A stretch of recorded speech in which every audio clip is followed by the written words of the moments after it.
is The Big Show. The Big Show. Hello, Seawolves, and welcome to The Big Show. I'm Ava Shea. And I'm Aisha Diamande. We've got a lot to cover today. But first, if you're wondering why some schools have today off while we're here braving the cold in class, it's because today's President's Day. Ava, do you have a favorite president? Personally, I'd have to go with Barack Obama. I think I choose George Washington because he was the first to ever do it, and many people say he looked great on a horse. That's interesting. Unfortunately, we're in school today, and getting here wasn't easy with the cold air to distract from this bitter weather. Let's go to Admir to hear about recent news in the sports world. Admir? Thanks, Aisha. A lot happened this weekend, so let's get right into it. In San Francisco, NBA All-Star Weekend concluded last night, where the league's 24 best players, along with young rising stars, duked it out, leading to a win for Team Shaq's OGs, coached by, yes, Shaquille O'Neal, in the new mini-tournament format. Curry was named the MVP, and let's hope he stays in form because a brand new Doncic LeBron Lakers are coming after him. Mavericks fans, eat your heart out. It featured your regular slam dunk contest and three-pointer contest, along with a Mr. Beast challenge where a kid won $100,000 by sinking one three-pointer before Damian Lillard could make three. Yesterday also featured the Daytona 500 for our NASCAR fans out there, with winner William Byron defending his title, netting him his second straight victory in a row in Daytona Beach, Florida.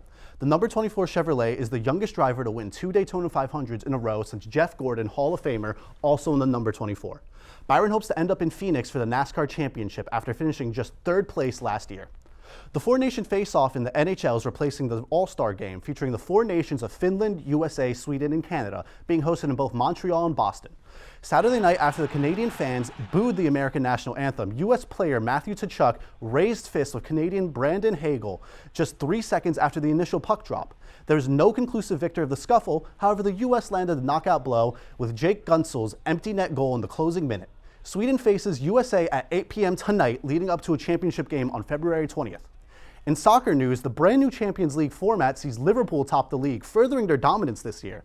In the Premier League, we see the same, with an 18-win and 1-loss run from Liverpool. It's a bad day to be from Manchester, if Manchester United nearly in relegation at 15th and City down to 4th, while a fall from grace for Manchester City also sees them down 3-2 against Real Madrid into the second leg on Wednesday. And can you believe MLB players are already reporting to spring training? Didn't the season just end? Spring training gives us great glimpses of players like Juan Soto, who are donning new threads for the upcoming 2025 season. Soto was nothing but smiles down at Mets spring training camp in Port St. Lucie. But who wouldn't be after they signed an $800 million contract? While Soto's in warm Florida, we're stuck with freezing winds in New York. To hear more about the weather, let's go to Leanne for our 7-day forecast. Leanne? Thanks, Admir. Here's a live view of downtown Port Jefferson, courtesy of EarthCam. We're seeing a cold, windy start to the week, Seawolves, so be sure to bundle up. Monday, we'll see a high of 32 with partly cloudy skies, but the main event will be the wind.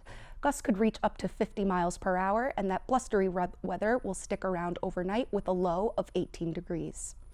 Tuesday will cool down even more with a high of just 27 and a low of 17 as the day winds down. Skies will be gradually clear, but the intense winds we're feeling will continue. By midweek, the winds will die down, but the cold won't let up. Wednesday will reach a high of 31 with a mix of sun and some clouds in the sky expected to thicken throughout the course of the day. Temperatures will drop down to 17 degrees overnight. On Thursday, we'll be watching for a possible winter storm. There's only about a 20% chance of a mixture of rain and snow, but it's certainly something to keep an eye on. The high will be 30 degrees and the low will dip to 21, with a continued slight chance of snow in the evening. Good news for the weekend, though. Temperatures will rise slightly and the sun will remain in the sky. Sunday is set to be our high of the week, expected to climb to 39 degrees with a low of 33, making it a great time to go outside and get some fresh air if you can handle the chill. Just be sure to keep your coat handy. Back to you at the desk. Thank you, Leanne. Seems like I should get out my snow boots for this week. But for students walking around campus, you may want to watch out for more than just the snow. Our very own Isha Butt has the story.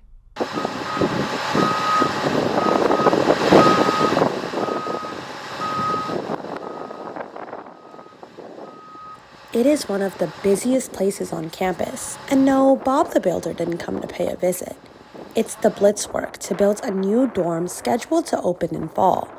But in a rush to add more residential beds, the administration may have cut a few corners, not to mention cutting down some trees. Imagine the sweet sound of chainsaws. Oh wait, you can't hear anything because this was all done during the winter rain. And some may think that it was sneaky, or others may say that it was just coincidental, but it is pretty interesting how there seems to be no sort of reporting during this time. Wonder why. This is what we've learned so far. Seawolf Village will add 492 beds to campus, and it's scheduled to open by next fall. This is a fast-tracked project, utilizing prefabricated dorms made by a company called Modular Genius. Now, don't confuse this with trailers or trailer parks. SBU contracted and Stony Brook sent some representatives to Virginia State that used prefab dorms, made by the same company, which had the Virginia State University president, Makola M. Abdullah, state that there is a nationwide shortage of affordable off-campus housing. Therefore, the temporary annex units allow us to offer more than 260 additional VSU students an affordable on-campus housing option. Since the dorm implementation in fall of 2023, VSU students like Diamond Jones, a junior, says, "I would think they would build more apartments, more buildings, and stuff instead of trailers." And Courtney Nicholson, also a junior, said, "I like it. It's really cool. I'm still on campus. As long as I'm on campus, I'm okay." So I think it's safe to assume that students are enjoying their new and improved cozy shelters.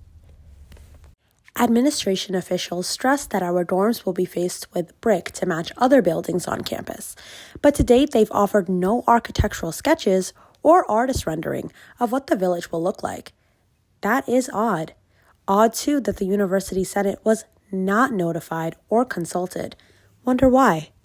The timing, in fact, was when most people were off campus. It had nothing to do with the fact that people were off campus.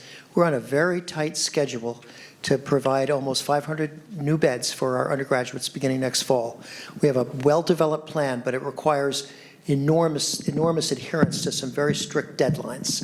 And so there wasn't a whole lot of time to consult about or to delay the cutting down of trees for more consultation. I do understand. It looks on the face of it like a failure of consultation, and I acknowledge that, and I regret it. But my first obligation as president is to make sure that we have beds for our students next fall. That housing is just a huge rate-limiting factor, and we could not wait to begin what will lead to approximately 492 beds by August. Wolfie sure looks disappointed right now. Everyone knows we need new dorms, but is this really the way to do it? Bottom line is, students need somewhere to sleep, and it can't just be in the classrooms. So soon enough, the sound of construction will all be coming to an end, and residential students will have new prefab dorms to sleep nice and cozy in. Until then, you're just going to have to wait. I'm Isha Butt at Stony Brook. Back to you guys in the studio. Good investigative work, Isha. I live in Kelly, which isn't the greatest, but it's better than climbing the steps to Tabler.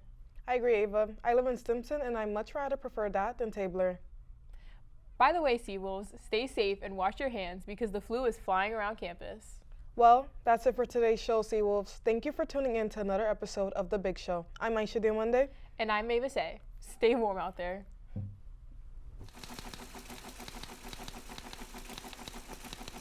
This is The Big Show. The Big Show.